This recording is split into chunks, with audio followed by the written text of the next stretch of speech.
Guys আজকে আমি সকাল সকাল একটি থামে বসে ভাবছিলাম যে আমার জামা কাপড়গুলো একটু কাচাকুচি করতে হবে, কারণ আজকে তো সূর্যের তাপ একটু বেশি ঝলমল করছে। আর তাই আমি বেশি কিছু না ভেবে যাচ্ছিলাম একটু বাড়ির দিকে। তারপর আমি আমার মাকে বললাম, মা ও মা একটু জামা কাপড়গুলো কেচে দাও। কেন তুই নিজে কেচে নিতে পারছিস না? তাহলে তুমি আমার বিয়েটা দিয়ে দাও। কি নিজে খেতে পাস না আবার বিয়ে?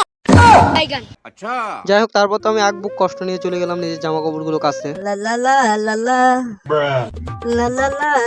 চলো এখন তো আমি আমার জামা কাপড়গুলো কেচে নিই। সবকিছুর পর যখন আমি আমাদের পাড়াতে একটু বার হলাম, তখন দেখলাম যে এরা সব মাঠে যাওয়ার জন্য প্ল্যান করছে। আর আমার পাড়ার ছেলেপিলেগুলো তো মাঠে দিয়ে গেল, আর আমি একটু আমাদের গ্রামের ফিল্ডের দিকে চলে আসলাম। আর ফিল্ডে এসে দেখি এখানে আমার বন্ধুরা সব গার্লফ্রেন্ড নিয়ে ব্যস্ত। यही नहीं अभी और सुनिए যাই হোক, তারপর তো আমি 10-12টা বডি গার্ড নিয়ে যাচ্ছিলাম একটু ওই মাঠের দিকে। আর মাঠে একটি পেয়ারার বাগানে এসে দেখলাম, আরে এখানে তো কোনো পেয়ারাই নেই। তারপর এখানে একটা আম গাছ থেকে দেখলাম যে কয়েকটা আম আছে, তাই আমি একটা আম নিয়ে চলে আসলাম। আর আমার এই বন্ধুটা একটু বেশি বড় লোক হয়ে গেছে, তাই আমাকে 20 টাকা দিয়ে বললো যা যা পারিস তুই কিনে। তাই তো আমি একটি দোকান থেকে এই পেপসিটা নিয়ে চলে আসলাম। চলো এখন পেপসিটা খেয়ে দেখা যাক। যাই হোক, এখন তো আমি পেপসিটা খাই। আর তোমরা এমন ফানি ব্লগ দেখার জন্য চ্যানেলটা সাবস্ক্রাইব করে দাও।